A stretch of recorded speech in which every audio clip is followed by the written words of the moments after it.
A bike is one of the simplest machines ever created. At its core, it converts human energy into pedaling motion that propels you forward. When you pedal, you apply force onto the crank arm. That force turns the chainring. That chainring rotates the tire, propelling you forward. Now, with all these things, what forces go into the crank arm? Hi, we researched the crank in a track bike. Track bikes race on smooth tracks and have a fixed gear. Track cyclists can apply forces over 2,000 newtons during sprints and 500 newtons during average pace. However, this force isn't completely vertical. We assume that the force being applied is perpendicular to the pedal, which rotates. We then broke this force down into radial and tangential components to analyze how this force changes over varying crank angles. As seen in this diagram, the 100-degree angle was the key point where torque generation and therefore crank loading was at its maximum. The geometry used for this crank was based on typical industry values: 165 millimeter length, a 20 millimeter width, a 10 millimeter thickness, and a 25 millimeter axial diameter.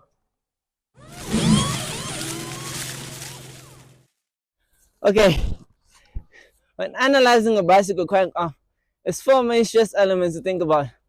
There's axial, which comes from the radial component of the force. And then there's bending, which is caused by the moment as a result of the tangential component of the force. And the transverse shear, its force components lead to sliding of the layers of the pedal. And then we have torsional stress.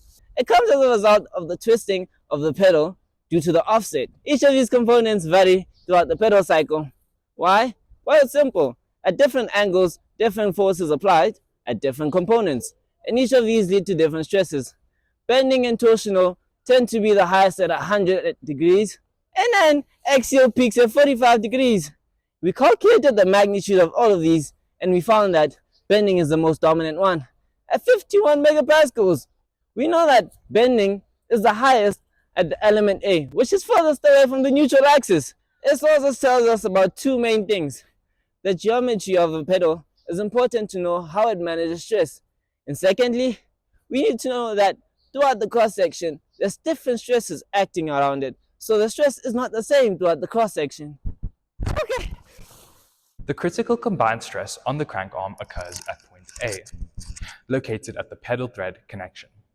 This position experiences the highest bending stress due to its distance from the crank arm to ring connection, where the applied force creates the largest moment.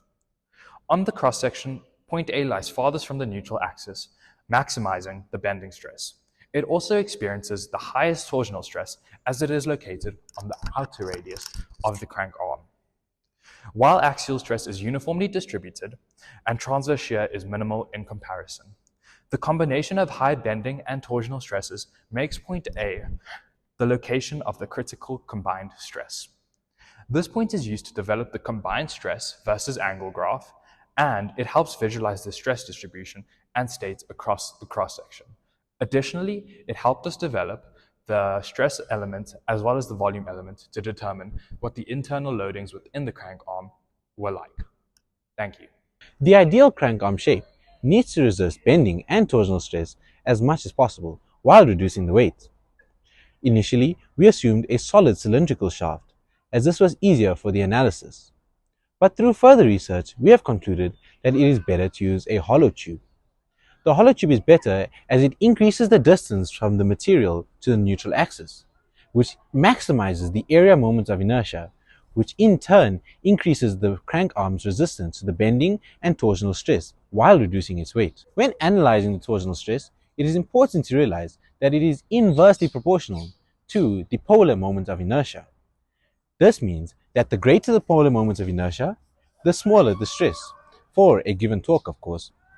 The hollow tube also offers excellent manufacturability, especially in materials such as carbon and aluminium, which are widely used in high-performance crankshafts. When analyzing the three materials that we could have used for the crankshaft, we decided on aluminium, steel, and titanium.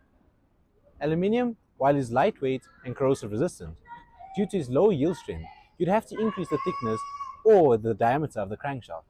Steel, it is strong and significantly cheaper, but it is quite dense. Therefore, the crankshaft would be quite heavy for whatever cross-sectional area you choose.